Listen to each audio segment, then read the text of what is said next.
Good morning. నేను మధుగౌడ్ మాట్లాడుతున్నాను. ఈరోజు చాలా ఫెంటాస్టిక్ అంటే ఫెంటాస్టిక్ మార్వెలస్ అని చెప్పొచ్చు.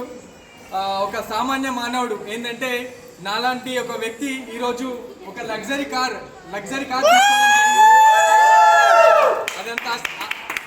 అదంతా ఆషామాషి కాదండి. జస్ట్ ఒకసారి నేను డ్రీమ్ చేసినాను. ఈ డ్రీమ్ కంటే ముందు ఈ బిజినెస్లోకి రావడం అనేది చాలా గ్రేట్ డెసిషన్ అనేది నేను తీసుకోవడం జరిగింది. ఇంతకంటే ముందు నేను ఒక వర్క్ చేసేది, ఒక ఎంటెక్ చేసినాను, గ్రాడ్యుయేషన్ లెవెల్లో ఉన్నాను. కానీ మనకు వచ్చే జీతం అనేది చాలా తక్కువ. ఆ తక్కువలో మన అవసరాల నిమిత్తము ఇంకా దాన్ని కుదించుకొని జీవించడం జరుగుతుంది. మన డ్రీమ్స్ అనేది మనం ఫుల్ఫిల్ చేసుకోలేకపోతున్నాము.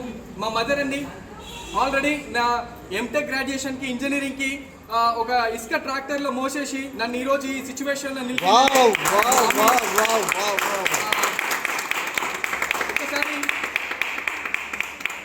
ఒకసారి నన్ను నేను ఆలోచించేసుకున్నాను. ఏంటంటే నేను ఒక ఎంటెక్ చేసినాను, నా ఇన్కమ్ వచ్చేసి చాలా లిమిటెడ్గా ఉంది. మరి మా మమ్మీ అంతగానే కష్టపడ్డది కదా, మా మమ్మీని ఎట్లా చూసుకోవాలని ఒకసారి థాట్లో పడ్డది. ఇప్పుడు వచ్చే ఇన్కమ్ నాకే సరిపోవట్లేదు. ఇప్పుడు మమ్మీని చూసుకోవాలి, ఇంకా కొన్ని రోజులైతే మ్యారేజ్ అయితే ఇంకో వచ్చేటాలని చూసుకోవాలి అనే ఉద్దేశంతో ఇంకో ఇన్కమ్ కావాలని అనిపించింది.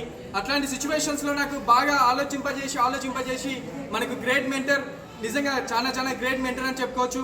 మన దాస్ సార్ పూర్ణిమ మేడం రూపంలో, అలాగే మన Gautam sir and Shravani madam రూపంలో, అలాగే మన Bhaskar sir and Sushila madam రూపంలో నాకు ఒక మంచి అరుదైన అవకాశం, నిజంగా గ్రేట్ ప్లాట్ఫామ్ అని చెప్పొచ్చు.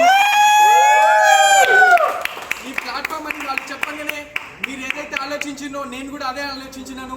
ఏంటంటే సబ్బులు పేస్ట్లు యూజ్ చేస్తే ఈ కార్లు వస్తాయా, లేకపోతే ఫారెన్ ట్రిప్స్ వస్తాయా, లేకపోతే లగ్జరీ ఇన్కమ్ వస్తుందా, లేకపోతే ఇంకా మన ఫైనాన్షియల్ స్టేటస్ స్టెబుల్గా ఒక 3 years 3 generation సెక్యూరిటీ వస్తుందా అనేది నాకు కూడా చాలా ఉండేది.